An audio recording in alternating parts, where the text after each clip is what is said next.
Président Jacou. Bonjour Étienne. Alors, vous nous présentez là une voiture qu'on ne voit plus beaucoup. Qu'est-ce que c'est? Non, elles deviennent rares effectivement. Alors je vous présente ma Renault 10 Major de 1969. Moteur 1300 à l'arrière évidemment. Elle est dans son jus, donc voilà. Alors, c'est une voiture à l'époque qui n'était pas fort appréciée du grand public. Non, c'est une voiture que, bon, je vais dire, c'est la grande sœur de la Renault 8. Et ils ont allongé un peu l'arrière, un peu l'avant, ce qui a donné la Renault 10. Donc, on a le coffre à l'avant. Oui. Et le coffre parfois aidait à améliorer un peu la tenue de route. On peut jeter un coup d'œil? Oui, bien sûr, on va jeter un coup d'œil. Et ce qu'on faisait beaucoup à l'époque, on mettait un sac de ciment dans le coffre avant pour avoir une meilleure adhérence. Je vais vous ouvrir le capot. Voilà. Il y avait quand même de la place. Il y avait quand même de la place par rapport à la Renault 8. Le coffre était quand même légèrement plus petit. Je pense qu'il y avait une différence de 20 cm par rapport à la Renault 8, si mes souvenirs sont bons.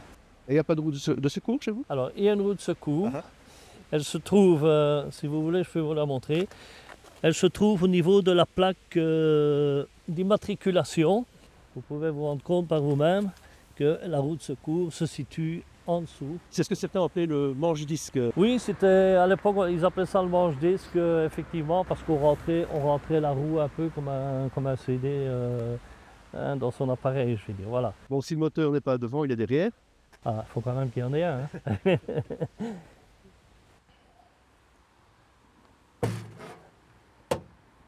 Voilà, c'est un 1300, 4 cylindres. Alors, petite particularité pour l'époque, le plein d'essence se faisait à l'intérieur du moteur. Pourquoi? Parce qu'à l'époque, il y avait beaucoup de vols d'essence. Et donc, les trappes qui étaient à l'extérieur se faisaient souvent vider, réservoir. Ici, bon, ben voilà, ils avaient eu l'idée de le mettre à l'intérieur, puisque le capot ferme à clé. Quand même un peu dangereux, je trouve. C'était l'époque quand même où il y avait encore des pompistes qui venaient faire le service. Voilà, pour ça, exactement. Mais vu la chaleur du moteur, moi je trouvais ça quand même un peu dangereux pour l'époque. Déjà, vous avez le volant qu'ils appelaient ça volant tulipe, en forme de tulipe. Voilà. Alors, petit accessoire que j'ai rajouté, c'est le compte-tours. J'ai dû supprimer une prise d'air ventilation. Bon, ici, vous avez juste un petit interrupteur pour allumer les feux de position. Ici, ce sont pour vos phares. Et chose un peu bizarre, c'est que les clignoteurs ici se trouvent sur votre droite.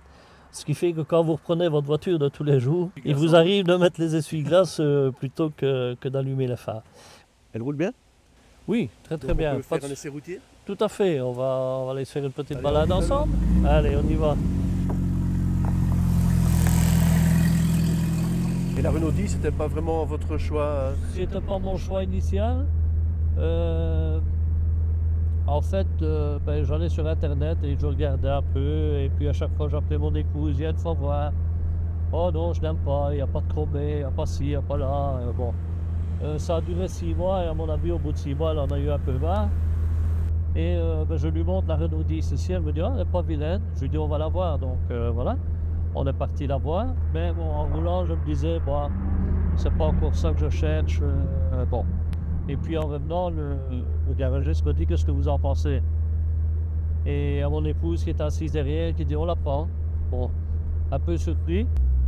Et donc voilà, j'ai pris cette voiture qui au final, je ne regrette pas parce que quand je vais en concentration, elle a quand même pas mal de succès.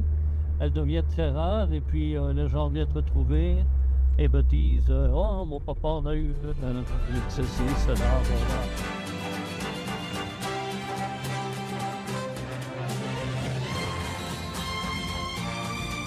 Alors pour la petite histoire de cette voiture, en fait, elle vient de Dunkerque et c'était 2 personnes,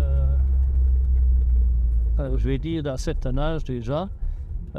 Ils sortaient la voiture le vendredi pour aller faire leur course, quelques kilomètres. Et puis, elle rentrait dans le garage. S'il avait plu, il l'essuyait et elle était tranquille jusqu'au vendredi d'après.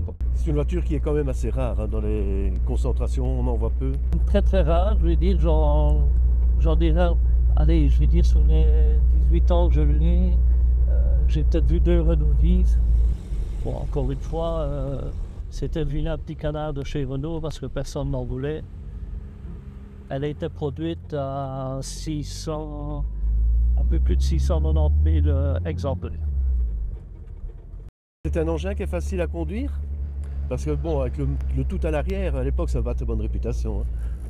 C'est pas une très bonne réputation, mais c'est une voiture qui n'est pas trop difficile à conduire. Certes, elle a une prise au vent quand il y a du vent, je veux dire, sur l'autoroute. Là, vous sentez vraiment le bateau, hein, ça bouge énormément. Mais bon, voilà, une fois que vous la connaissez, elle est facile à conduire. Elle est facile à placer, je vais dire, avec le moteur arrière et la propulsion. On peut faire un peu ce qu'on veut avec... Enfin, il ne faut pas freiner en tournant ou lever le pied dans un virage serré. Exactement, sinon elle part très vite aussi. Hein, donc... Il y en a qui mettent bien à faire ça. Oui, oui, bien sûr. À l'époque, on s'amusait beaucoup avec ça, mais pour maintenant, les choses ont changé.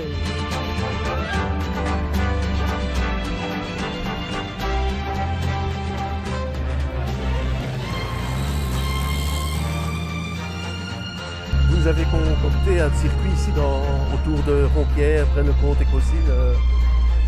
Vous avez choisi les routes. Pourquoi? Ben, voilà, déjà, ce sont des routes de campagne, c'est ce que je préfère. Je veux dire, pour rouler, on est un peu plus tranquille. Et puis, ben, je sais pas, j'aime bien ce coin-ci. Il faut savoir que j'ai fait ma première concentration avec Caussil. Et je ne sais pas, j'en ai peut-être gardé une petite nostalgie. Donc voilà pourquoi j'aime bien venir par ce petit chemin. Si on est tranquille pour rouler, on peut un peu exploiter le moteur, je vais dire, voilà, tout en restant prudent évidemment. Oui, c'est une voiture qu'il faut, il faut piloter sur des routes comme celle-ci et pas se laisser vraiment guider par la voiture. Ah non, c'est sûr qu'il faut bien la tenir en main, et être attentif à tout parce qu'elle partirait vite. Hein. Voilà, on termine la promenade devant les étangs Martel, ce qui me permet de reparler du vilain petit canard. Oui, effectivement. Qu'est-ce que vous pensez quand quelqu'un vous dit que vous possédez un vilain petit canard? Oh, ben écoutez, ça ne me choque pas, hein, pas du tout, parce que, encore une fois, je vous dis, c'est une voiture qui a du succès actuellement, et donc les gens sont contents de la revoir sur la route. Eh bien, merci d'avoir partagé votre passion et pour ce beau petit tour dans la campagne des alentours de Braine. Eh ben, c'est gentil, je vous remercie beaucoup.